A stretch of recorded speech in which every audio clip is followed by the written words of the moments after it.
Hi అండి, welcome to my channel Srija's world. మీరు already thumbnail చూస్తుంటే మీకు అర్థమైపోయి ఉంటుంది నేను ఎవరి గురించి వీడియో చేయాలనుకుంటున్నానో. ఎవరో కాదు, లచ్చక్క టీవీ అఫీషియల్ వాళ్ళ మీద వీడియో చేయాలనుకుంటున్నాను. సో అసలు ఏమైంది అంటే, ఫస్ట్ టైం నా ఛానల్ ఎవరైతే చూస్తున్నారో వాళ్ళు please like, share and subscribe to my channel guys. నేను ఇప్పుడిప్పుడే యూట్యూబ్ ఛానల్ స్టార్ట్ చేశాను. సో నా ఛానల్కి మీరు సపోర్ట్ చేయాలని నేను మనస్ఫూర్తిగా కోరుకుంటున్నాను. సో ఏంటి అంటే, నేను మాట్లాడింది కరెక్టో రాంగో మీకు ఎలా అనిపించింది మీ అభిప్రాయాన్ని అయితే కమెంట్ చేయండి. ఈవెన్ నెగిటివ్ అయినా పాజిటివ్ అయినా డెఫినెట్లీ అది నేను తీసుకుంటాను. సో ఇప్పుడు ఏమైంది అంటే, నేను వాళ్ళ ఛానల్ని ఎన్నో ఇయర్స్ నుంచి ఫాలో అవుతున్నాను, చూస్తున్నాను. వన్ ఆఫ్ ద సబ్స్క్రైబర్ నేను. సో నాకు మాట్లాడే రైట్ ఉంటుంది కాబట్టి నేను మాట్లాడుతున్నాను. రీసెంట్గానే అన్సబ్స్క్రైబ్ చేసుకున్నాను, ఎందుకంటే నాకు ఆ కంటెంట్ నచ్చలేదు, ఆ క్రింజ్ అనిపించింది నాకు అది చాలా దారుణంగా అనిపించింది కూడా. అందుకే సో మీకు వాళ్ళ గురించి ఏమనిపిస్తుందో మీ అభిప్రాయాన్ని కూడా మీరు కమెంట్ చేయండి. సో తర్వాత నెక్స్ట్ దేని గురించి మాట్లాడాలి, ఎవరి గురించి మాట్లాడాలో మీరు నా మాటలు మీకు నచ్చినట్టయితే మీరు కమెంట్ చేస్తే డెఫినెట్లీ నేను వాళ్ళ కోసం కూడా వీడియో చేస్తాను. నాకు ఏదైనా నిజాన్ని నిర్భయంగా మాట్లాడడం అంటే చాలా ఇష్టం. డెఫినెట్లీ నేను దాన్ని మాట్లాడతాను, దాన్ని క్వశ్చన్ కూడా చేస్తాను. సో మ్యాటర్ ఏంటి అంటే, ఇంతకుముందు వీడియోస్ చేసేవాడు, ఆయన కుకింగ్ వీడియోస్ చేసేవాడు, చాలా కష్టపడ్డాడు, పైకి వచ్చాడు, దానికి నేను అగ్రీ అవుతున్నాను, ఓకే. సో అందుకే సపోర్ట్ చేయడం కూడా జరిగింది. రీసెంట్ డేస్లో ఏమైపోయింది అంటే, ఆయన ఒక డిఫరెంట్ జోనర్లోకి వెళ్ళిపోయి పిల్లలు అడ్డు పెట్టుకొని ఏదేదో పిచ్చి పిచ్చి కంటెంట్ అంతా చేస్తున్నాడు. నాకు అది నచ్చలేదు, ఇంత కూడా నచ్చలేదు. నాకు 2 ట్విన్స్ పుట్టాడు అన్నారు, ఒకళ్ళు చూపించాడు, ఇంకో బేబీని చూపించలేదు. కొన్ని ఆ బేబీకి ఏమైంది అంటే, ఇలా కొంచెం హెల్త్ ప్రాబ్లం ఉంది అని చెప్పినప్పుడు బాధ అనిపించింది. ఓకే, అయ్యో అనుకునే లోపు పోనీ ఎక్కడ ఉన్నారంటే హాస్పిటల్లో ఉన్నారు. తర్వాత ఆమె డిశ్చార్జ్ అయిపోయింది, ఇంటికి వచ్చేసింది. మరి ఇంకో బేబీ ఏరియా అంటే దాని గురించి ఏం మాట్లాడట్లేదు. కనీసం దాని గురించి ఇంతమంది కొన్ని వేల మంది సబ్స్క్రైబర్స్ ఉన్నారు, కొన్ని లక్షల మంది సబ్స్క్రైబర్స్ ఉన్నారు. వాళ్ళందరూ అడుగుతూనే ఉన్నారు, నీకు 2 ట్విన్స్ అన్నావు కదా, ఇంకో బేబీ ఏది, ఇంకో బేబీ. ఈవెన్ నేను కూడా అడుగుతూ ఉన్నాను, కానీ నువ్వు కనీసం రిప్లై కూడా లేదండి మీ నుంచి. ఎంతవరకు కరెక్ట్ ఇది అసలు? ఇంకో బేబీ ఏమైంది, అది నెగిటివ్గా ఒక కమెంట్ పెడితే మీరు తీసుకోలేరు, దానికోసం మళ్ళీ ఇంకో వీడియో చేస్తారు. మరి ఇన్ని కమెంట్స్ వస్తున్నాయి కదా, ఏమైంది అని. మరి ఈ క్వశ్చన్కి ఎందుకు ఆన్సర్ చెప్పట్లేదు? ఇది నా ఫస్ట్ క్వశ్చను. అండ్ నెక్స్ట్, దీనికి ఎలాగో మీరు ఆన్సర్ చెప్పరని నాకు తెలుసు, బట్ నా సైడ్ నుంచి ఏవైతే క్వశ్చన్స్ ఉన్నాయో అవి నేను రేస్ చేస్తున్నాను అంతే. ఈ మాట్లాడితే కొట్టుకుంటూ ఉంటారు. మీ ఇంట్లో 24/7 ఏమైనా కెమెరాస్ ఫిక్స్ చేసుకున్నారా? ప్రతి ఒక్కటి మీకు రికార్డ్ అవుతూ ఉంటుంది. ఒక్క పాయింట్ని పట్టుకొని ల్యాగ్ చేసి దాన్ని ఒక మంత్ వీడియోస్ డైలీ సీరియల్ కన్నా ఘోరంగా ఉందండి అసలు మీరు చేసే వీడియోస్. అంత దారుణంగా ఉన్నాయి అసలు.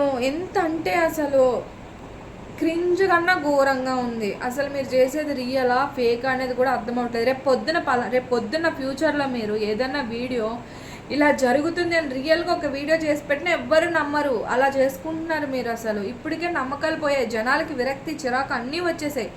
ఈవెన్ వాళ్ళందరికీ వచ్చా రాలేదో పక్కన పెడితే చూస్తున్న నాకైతే చాలా చిరాకు వస్తుంది. మీ గురించి చాలామంది మాట్లాడడం జరిగింది, పెద్ద పెద్ద ఇన్ఫ్లుయెన్సర్స్ మాట్లాడారు, కొంతమంది మాట్లాడుతూనే ఉన్నారు, బట్ మీరు దేనికి రెస్పాన్స్ లేదు. చాలామంది ఏంటంటే మిమ్మల్ని ఇంటర్వ్యూ కూడా చేయమని చెప్పారు, బట్ మీరు ఎవరికి ఇంటర్వ్యూ ఇవ్వడానికి కూడా సిద్ధంగా లేరు. ఎందుకంటే ఇంటర్వ్యూ చేస్తే మీ విషయాలన్నీ బయటపడిపోతాయని మీకు కూడా తెలుసు కాబట్టి. ఎందుకంటే మీరు చేస్తున్నంత ఫేక్. అందుకు ఇప్పుడు ఈ వీడియోస్ చేస్తున్నందుకు కూడా మీరు ఫీల్ అయిపోయి మా మీద ఇన్ని నెగిటివ్స్ వచ్చి ఇంతమంది చేసేస్తున్నారని పిల్లల్ని అడ్డు పెట్టుకుని ఆ వీడియోస్ ఏంటి అసలు నాకు తెలియక అడుగుతాను. ఇప్పుడు ఎదుగుతున్న పిల్లలు హెత్తను వాళ్ళ మీద ఏం ఎఫెక్ట్ పడుతుంది? మీరు ఏం చూపిస్తున్నారు, ఏం నేర్పిస్తున్నారు పిల్లలకి? ఇప్పుడిప్పుడే కదా వాళ్ళు ఎదుగుతున్నారు, వాళ్ళ బ్రెయిన్ ఇప్పుడిప్పుడే కదా అన్నీ నేర్చుకునే లెర్నింగ్ స్టేజ్లో ఉంది ఇప్పుడు ఆ పిల్లలకి. ఇప్పుడు ఆ పిల్లల సిచ్యువేషన్ ఏంటి అసలు? ఆ పిల్లలు ఏం నేర్చుకుంటున్నారు, ఆ పిల్లల మీద ఎంత ఎఫెక్ట్ పడుతుందో మీకు కొంచెమైనా అర్థమవుతుందా అసలు ఏం అర్థం కాకుండా మీకు నచ్చినట్టు చేసుకొని వెళ్ళిపోతున్నారు అసలు వీడియోస్. ఆ పుట్టిన పిల్లతో ఆటలు ఆడుకుంటున్నారండి మీరు, లిటరల్లీ ఆడుకుంటున్నారు.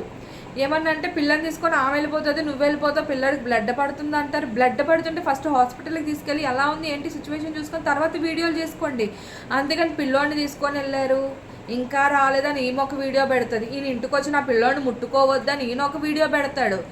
ఏంటి అసలు నాకు అర్థమే అవ్వట్లేదు. అసలు మీరు చేస్తుంది ఏంటి? అసలు ఏం కంటెంట్ అనుకుంటున్నారు? అసలు ఏం చేస్తున్నారు? మీ మీద మీరు చేసుకోండి కంటెంట్, పిల్లల మీద ఏంటి అసలు ఆ కంటెంట్స్ వరస్ట్గా? అసలు నాకు అర్థమే అవ్వట్లేదు. ఎంత చిరాకు వస్తుందంటే అంత చిరాకు వస్తుంది రోజు రోజుకి మీ వీడియోస్ చూస్తుంటే.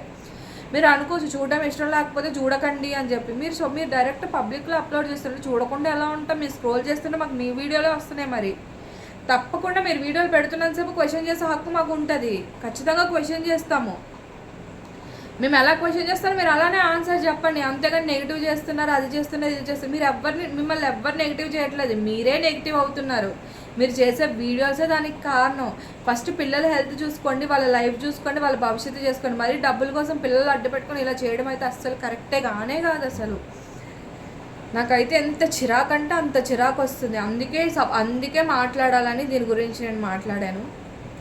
అంతకు మించి స్పెషల్గా మీ మీద అందరూ చూస్తున్నారు మీ వీడియోస్. ఎందుకంటే మీకు కొన్ని లక్షల మంది సబ్స్క్రైబర్స్ ఉన్నారు. కొంచెం చూసుకొని ఇప్పటికైనా మారి మంచిగా వీడియోస్ చేసుకుంటారు అనుకున్నాం. రీసెంట్గా మీరు వీడియోస్ కూడా డిలీట్ చేయడం జరిగింది. అలాంటివి చేయడం ఎందుకు, డిలీట్ చేయడం ఎందుకు, ఎందుకండి అసలు ఇవన్నీ నాకు తెలియక అడుగుతాను. మంచిగా ఒకప్పుడు ఎలా చేసుకున్నారో అలానే చేసుకోవచ్చు కదా. మీరు అలా చేసుకుంటుంటే మేము ఈరోజు అవ్వ అనిపిస్తుంది. వీళ్ళ వీడియోస్ చూస్తున్నప్పుడు వీళ్ళకన్నా సీరియల్ వాళ్ళే బెటర్ అనిపిస్తూ ఉంటుంది. అసలు ఆ సీరియల్స్తో కూడా వీళ్ళ స్టోరీస్ని కంపేర్ చేయకూడదు. లైన్ అది ఒకే వర్డ్, కానీ ఆ వర్డ్స్ని వీళ్ళు డివైడెడ్ ఇంటూ ఇన్ఫినిటీ చేసి వీడియోస్ చేసుకుంటున్నారు. అంత చేయాల్సిన అవసరం లేదండి. నాకు తెలిసినంత వరకు చాలా రెస్పెక్ట్గా మాట్లాడుతున్నాను నేను. ఎందుకంటే నాకు మీ వీడియోస్ చూసి చూసి చూసి చూసి చాలా చిరాకు, చాలా విరక్తి అయితే వచ్చేసింది. సో ప్లీజ్ దయచేసి పిల్లల మీద మళ్ళీ వీడియోలు చేయకండి, ఎలాంటి వీడియోస్ చేయకండి. వాళ్ళని అడ్డు పెట్టుకొని ఫస్ట్ వాళ్ళ హెల్త్ చూసుకోండి, వాళ్ళని కేరింగ్గా చూసుకోండి, వాళ్ళని బాగా చూసుకోండి. ఫస్ట్ వాళ్ళని స్కూల్స్ ఏంటి, వాళ్ళ ఎడ్యుకేషను, వీటన్నిటి మీద కాన్సన్ట్రేట్ చేస్తూ ఇలా ఈరోజు మా పిల్లలు స్కూల్కి పంపించిన ఇలాంటి వీడియోస్ చేసుకోండి. హ్యాపీలీ వి సపోర్ట్ అనమాట. ప్లీజ్ అర్థం చేసుకుంటారని అనుకుంటున్నాను. అండ్ నెక్స్ట్ నేను వేదాంతానని అండ్ సంతోష్ అన్న ఛానల్ని బాగా ఫాలో అవుతాను. ఆయన అయితే పాపం చాలా ఫైట్ చేస్తున్నాడు జ్యోతక్క అనే ఆమె గురించి, మణిద్వీపేశ్వరి గురించి. ప్లీజ్ సపోర్ట్ చేయండి. ఎవరైతే ఉన్నారో వాళ్ళు ముందుకు వచ్చి మాట్లాడండి. అన్నని సపోర్ట్ చేయాలని నేను కోరుకుంటున్నాను. ఎందుకంటే నాకు ఆయన పాపం సనాతన ధర్మం కోసం చాలా పోరాడుతున్నాడు అనిపిస్తుంది. ఆయన ఇన్ని వీడియోలు చేశాడు, ఇప్పటికైనా మారి సపోర్ట్ చేయకూడదని నేను కోరుకుంటున్నాను. Literally please support to Santosh అన్న. అండ్ నెక్స్ట్ వేదాంశి గారు కూడా చేస్తున్నారు కదా. లిస్ట్లో అంటే వీళ్ళే అనిపించింది. చాలా ఏదైనా ఉన్నట్టు మాట్లాడుతున్నారు, చాలా ఫైట్ చేస్తున్నారు. Please support guys. మళ్ళీ నేను ఏ టాపిక్ మీద మాట్లాడాలి ఏంటి అనేది మీరు కమెంట్ చేస్తే డెఫినెట్లీ నేను మాట్లాడతాను.